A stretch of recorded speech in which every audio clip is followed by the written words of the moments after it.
పడ్డ పరిస్థితి చూస్తున్నాము. వేల కొద్ది అటు కార్యకర్తలు కావచ్చు, ఇటు శ్రేయాభిలాషులు కావచ్చు, లేదంటే తెలంగాణ ప్రజల అభిమానంతో వచ్చిన వాళ్ళందరూ కావచ్చు, వాళ్ళందరూ కూడా ఒక స్లోగన్ చేస్తున్నారు. వాళ్ళు మానుకోవాలి, కాళేశ్వరంపై తప్పుడు ప్రచారాలు మానుకోవాలనేసి వాళ్ళు బీఆర్ఎస్ పార్టీ మణికొండట వీళ్ళొచ్చిరు. కాళేశ్వరం అంటే మేడిగడ్డ లేని 2 పిల్లర్లు కాదు, కాళేశ్వరం అంటే 100 నీటి వనరుల సముదాయం అనేసి. అయితే ఈ రోజు ఆనాడున అంటే కాంగ్రెస్ పార్టీ ప్రతిపక్షంలో ఉన్నప్పుడు కూడా సేమ్ తప్పుడు ప్రచారాలే చేసింది. ఈనాడు అధికారంలోకి వచ్చిన తర్వాత కూడా కాళేశ్వరం మీద ఎలాంటి దుష్ప్రచారాలు చేస్తుందనే విషయం పైన ఈరోజు తెలంగాణ ప్రజలకు, యావత్ తెలంగాణ ప్రజలకు కూడా అర్థమవుతుంది. ఓహో, ఇప్పుడు ఎలక్షన్ల కోసం వాడుకున్నారు, మళ్ళీ ఇప్పుడు బదనాం చేయడానికి ఇచ్చిన ఏవైతే 6 గ్యారంటీ స్కీములు కావచ్చు, 420 హామీలు కావచ్చు, ఏవి కూడా నెరవేర్చకపోవక మీదకెళ్లి ఈ డైవర్షన్ పాలిటిక్స్ నడుపుతున్నారు అనేసి మాట్లాడుతున్నారు. ఇంతకు ముందే మనము బీఆర్ఎస్ వర్కింగ్ ప్రెసిడెంట్ కేటీఆర్ తో కూడా మాట్లాడించడం జరిగింది. సేమ్ కాళేశ్వరం కట్టింది ఎందుకనేది కనీసం ఆ కాంగ్రెస్ సన్నాసులకు అర్థమైతలేదా అనే దాంట్లో అంటే ఒక అగ్రెసివ్ మోడ్ లో మాట్లాడడం జరిగింది. అయితే వీళ్ళు కూడా ఏందనంటే ఒక డ్రామా ఆడే ప్రయత్నం చేసిన, అసలు ఈ రోజు విచారణకు కేసీఆర్ రాకుండానే తప్పించుకునే ప్రయత్నం చేస్తాడు అనేసి దీన్ని కూడా పెద్ద డ్రామా ఆడే ప్రయత్నం చేశారు. కట్ వాళ్ళ డ్రామాలకు తెరలేపుతూ ఈరోజు తెలంగాణ తొలి ముఖ్యమంత్రి కేసీఆర్ ఈ రోజు కమిషన్ ముందు హాజరయ్యారు. గతంలో మనకు గుర్తుంది కదా, సేమ్ ఎలక్ట్రిసిటీ విద్యుత్ మీద పైన కూడా కమిషన్ వేశారు. దానికైనా 16 పేజీల లేఖ రాసిండు. ఎందుకు కరెంటు కొనాల్సి వచ్చింది, అది ఛత్తీస్గఢ్ నుంచి ఎక్కువ రేటుగా తక్కువ రేటుగా, ఎందుకు తెలంగాణలో 14 ముందు తెలంగాణ రాకముందు ఎలాంటి పరిస్థితులు ఉన్నాయి, వచ్చిన తర్వాత ఒక్కొక్క సంవత్సరం ఎట్లా దీన్ని అభివృద్ధి బాటలో ప్రజల కష్టాలను తీరుస్తూ ఏ విధంగా ముందుకు పోయామనేసి ఆ సుదీర్ఘమైన 16 లేఖల పేజీలో వివరించడం జరిగింది. అయితే ఈసారి కూడా కమిషన్ విచారణకు రాడేమో, సేమ్ లేఖ విడుదల చేస్తారేమో అనుకున్నారు, కానీ కమిషన్కి వచ్చారు. అయితే ఈ కమిషన్ ఏదో ఉక్కిరి బుక్కిరి ప్రశ్నలు వేస్తారు, వీరు చేతులు ఎత్తేస్తారు అని అనుకుంటున్నారు. కానీ ఇది మొత్తము ప్రతి ఒక్కరికి నేను కాదు, ఈ రోజు తెలంగాణలో పుట్టిన బిడ్డ ఏ బిడ్డ అయినా చెప్పగలుగుతుంది. అసలు కాళేశ్వరం ఎందుకు, మనకు నీళ్ళ పరిస్థితి ఎట్లున్నది, అలా నీళ్లు లేక కరెంట్ లేక మనం ఎట్లా గోసపడ్డాం అనే విషయం తెలుసు. అందుకే రైతుల కోసం కావచ్చు, తాగునీళ్లు సాగునీళ్ల కోసం ఎందుకు కాళేశ్వరం అనేది కట్టినాము. కాళేశ్వరం అంటే కేవలం 3 బరాజులు మాత్రమే కాదు, ఆ 3 బరాజులకు అయింది కూడా 92,000 కోట్లు కాదు. మేడిగడ్డ అండ్ సుందిల్లా అన్నారం కలిపినా కూడా 11,700 కోట్లే. కానీ దీన్ని ఒకవేళ నిజంగానే వాళ్ళన్నట్టుగానే డ్యామేజ్ జరిగితే 11,700 కోట్లు పెట్టి దాన్ని బాగుపరుచుకొని తెలంగాణ సస్యశ్యామలం చేయాల్సింది పోయి టోటల్ గా అది మొత్తం కూలిపోతే బాగుండనే ఒక డ్రామాకు తెరలేపిన నేపథ్యంలో ఈ రోజు పెద్ద ఎత్తున వచ్చిన ప్రజలు ఒకసారి అడిగి కనుక్కుందాం. ఏంటంటే ఈ రోజు విచారణ జరుగుతుంది కదా, ఏమనుకుంటున్నారు మీరు? మేడం, కేసీఆర్ గారు తెలంగాణ రైతుల పట్ల ప్రేమతోటి కాళేశ్వరం కట్టి నీరు బారిస్తున్న క్రమంలో ఇవాళ కాంగ్రెస్ ప్రభుత్వం ఏమి చేయలేక ఉన్న వాటిని మరమ్మతులు చేయలేని పరిస్థితిలో ఇవాళ రేవంత్ రెడ్డి గారు కక్షపూరితంగా కేసీఆర్ గారిని ఇవాళ ఇక్కడ కోర్టుకు వీడ్చడానికి ప్రయత్నం చేస్తున్నాడు. ఇవాళ తెలంగాణ ప్రజలందరూ దీన్ని తిప్పికొట్టడానికే తెలిసిన కార్యకర్తలు మాత్రమే ఇక్కడికి వచ్చి స్వచ్ఛందంగా మాత్రమే. ఎందుకంటే ఇవాళ కేసీఆర్ గారు తెలంగాణ రైతాంగానికి ఏ విధంగా సాయం చేసిండో ఇలా రైతులకు తెలుసు. కానీ ఈ అబద్ధపు మాటలతోటి అధికారానికి వచ్చిన ఈ రేవంత్ రెడ్డికి ఏం తెలుసు అని ఇక్కడికి వచ్చిన కార్యకర్తలు కానీ కేసీఆర్ అభిమానులు కానీ ముక్తఖండంతో ఏం చెప్తారు ఈ విషయంలో ఏం చెప్తారు అంటే కేసీఆర్ ఈ రోజు విచారణకు పిలిపించిన గతంలో విద్యుత్కు సంబంధించి జరిగితే ఆయన 16 పేజీల లేఖ రాసిండు జనాలకు. సో ఈ రోజు ఏం తేలుతుందని మీరు అనుకుంటున్నారు? ఈ విచారణ అవసరమా అని మీకు అనిపిస్తుందా? మేడం, రేవంత్ రెడ్డి గారు ప్రజాపాలన పేరుతోని అన్ని అబద్దాలాడి 2,000 ఇస్తా, అన్ని అడ్డమైన 4,000 ఇస్తా, కళ్యాణ లక్ష్యం అడ్డమైన మాటలు చెప్పి అధికారంలోకి వచ్చింది. మేడం, ఒకటి కేసీఆర్ ను బదలాం చేయడం తప్ప మిగతాది ఏం లేదా. కేసీఆర్ చేసిన పని చాలా గొప్పగా ఉంది. మన మీడియాలు చూస్తున్నాం, ప్రజలకు అంతా తెలిసిపోయింది. ఇప్పుడు రేవంత్ రెడ్డి పని అయిపోయింది.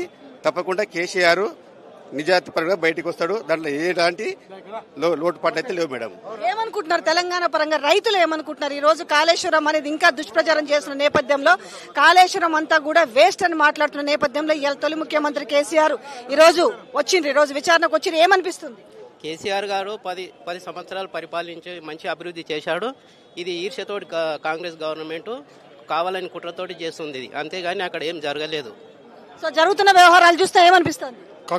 కేసీఆర్ ప్రభుత్వం గతంలో డెవలప్ చేసిన దానికి ఓర్చలేక ఇప్పుడు ఇక కాంగ్రెస్ ప్రభుత్వం ఇచ్చిన హామీలను దొంగ హామీలు ఇచ్చి ప్రభుత్వం పరిపాలన చేస్తుంది.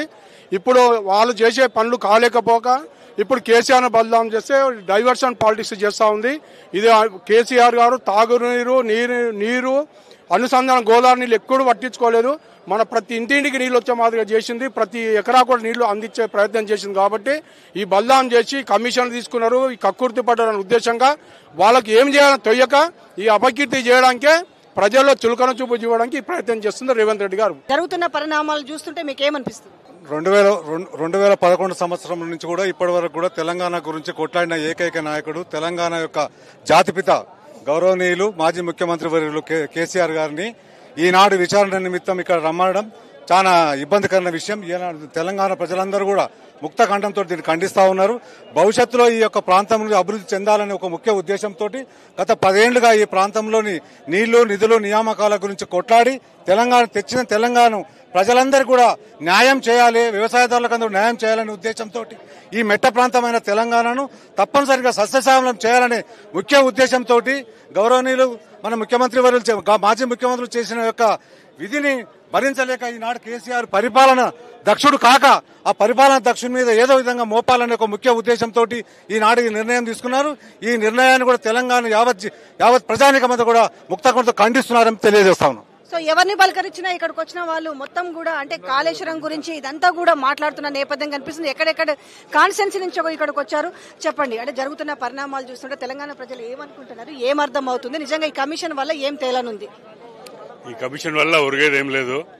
కేవలము ముఖ్యమంత్రి గారు ఏదో కేసీఆర్ గారిని ఇక్కడ తీసుకొచ్చామనే ఆయన పర్సనల్ సాటిస్ఫాక్షన్ కోసమేనా, ఈగో సాటిస్ఫాక్షన్? ఆయన ఈగో సాటిస్ఫాక్షన్ చెప్తే ఏం లేదు, దీంతో అయ్యేది కూడా ఏం లేదు. ఎందుకంటే వారు 14 సంవత్సరాలు కొట్లాడి మన తెలంగాణ తెచ్చుకున్నారు. మరి ఇవాళ తెలంగాణ రాష్ట్రంలో కరువు నుండి ఇలా భారతదేశానికి తిండి పెట్టే స్థాయికి తీసుకొచ్చిందంటే కేసీఆర్ గారి వారి ఆలోచన విధానం. ఇలా మారుమూల ప్రాంతం, మేము సిరిసిల్ల ప్రాంతం నుండి వచ్చాము, మాకు తాగే నీళ్లే కష్టం ఉంటే ఇవాళ కాళేశ్వరం నుండి 80 మీటర్లు ఉన్నదాన్ని ఇవాళ మాకు మల్కపేట రిజర్వాయర్ తీసుకొచ్చి మా ప్రాంతాన్ని సస్యశ్యామలం ఇచ్చి. మీరు ఇంత చెప్తున్నారు కానీ మరి ఇక్కడ చూస్తుంటేనేమో కాంగ్రెస్ పార్టీలో ముఖ్యంగా రేవంత్ రెడ్డి వర్గం కాళేశ్వరం అనేది వేస్ట్, కాళేశ్వరం పైన కుట్ర జరుగుతున్న నేపథ్యంలో ఇది తెలంగాణ ప్రజలకు ఏ విధంగా అర్థమయ్యే అవకాశం ఉంటుంది? పచ్చకామర్లకు లోకమంతా పచ్చగా కనిపించినట్టు ఆయన ఒక వేస్ట్, ఆయన వృత్తే డిఫరెంట్. ఈయన కేసీఆర్ అంటే ఆయన ఒక లీడర్ అనేటి ఆయన భావి తరాలకు ఏం కావాలని ఆలోచించి చేసే వ్యక్తి. ఆయన ముఖ్యమంత్రి ఏమో రేవంత్ రెడ్డి ఏమో ఓన్లీ పాలిటిషియన్, కుర్చీ ఎట్లా కాపాడుకోవాలి, కుర్చీ ఏందని తప్పితే ఆయనకి ఇంకేం లేదు ఆలోచన.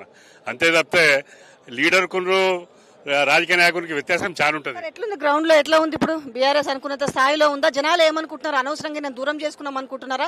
ఇలా కాంగ్రెస్ పార్టీ పాలన బాగుందని అనుకుంటున్నారు?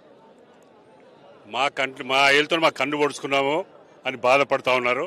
ఇవాళ ఇంత మంచి బంగారం కేసీఆర్ గారిని మేము వదులుకొని మేము చేసుకున్న తప్పుకు మేము బాధపడుతున్నామని గ్రామీణ ప్రాంతాల్లో ఏడుస్తున్నారు. వాస్తవంగా చెప్పాలంటే ఈ మా 3.5 సంవత్సరాలు ఎట్లా గడుస్తుంది, మళ్ళీ బంగారు భవిష్యత్తు ఎట్లా వస్తుంది, కేసీఆర్ నాయకత్వంలో ముందటికి ఎట్లా పోవాలి, వారిని ఎప్పుడు మళ్ళీ కూర్చునేవాళ్ళని ఆలోచనతో ఉన్నారు ఇవాళంతా.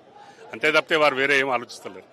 ఇకవైపు కార్యకర్తలు కావచ్చు, ప్రజలు కావచ్చు, శ్రేయోభిలాషులు కావచ్చు పెద్ద ఎత్తున వచ్చారు. సో చెప్పండి, ఏం చెప్పదలుచుకుంటున్నారు? ఇవాళ అనేది మేడం, ఇవాళ మనకు భూములు ఎట్లుండవు, 10 ఏళ్ల కింద ఎట్లుండే చూసారు మీరు అందరూ. 10 ఏళ్ల కింద అసలు నీళ్ళు లేవు, మనకేం లేవు. అలాంటిది ఇవాళ కాళేశ్వరం కట్టి ఇలా నాకైతే సిగ్గు అనిపిస్తుంది. ఇట్లా కేసీఆర్ సార్ ఇట్లా బాధ అనిపిస్తుంది నాకు. ఇంతైన పాలన ఎట్లుండే పాలన, 10 ఏళ్ల పాలన, 100 ఏళ్ల పాలన చూపించిండు ఆయన మనకున్న 15 సంవత్సరాలలో. ఇప్పుడు కేసీఆర్ మన రేవంత్ రెడ్డి వచ్చి 18 నెలలు అవుతుంది.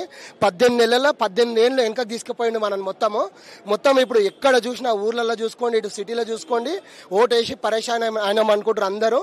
ఇప్పుడు ఎలక్షన్లు పెడితే బాగుండి అనిపిస్తుంది అందరికి. ఎట్లా 3 ఏళ్ళు ఇంకెట్లా గడుస్తుంది అని మొత్తం పబ్లిక్ అంతా అట్లా కుట్లం అవుతుంది. అటు చూసినా రైతు బంధు పడతలేదు, రైతు బీమా లేదు, ఏది కళ్యాణ లక్ష్మి లేదు, ఏది లేదు, ఇచ్చి పింఛన్లు లేవు, 2500 మహిళలకు అన్నాడు, ఒక ఫ్రీ బస్ తప్పితే ఆయన చేసింది ఒరిగింది ఏం లేదు. ఏమున్నా ఖాళీ కేసీఆర్ ఆయన టార్గెట్.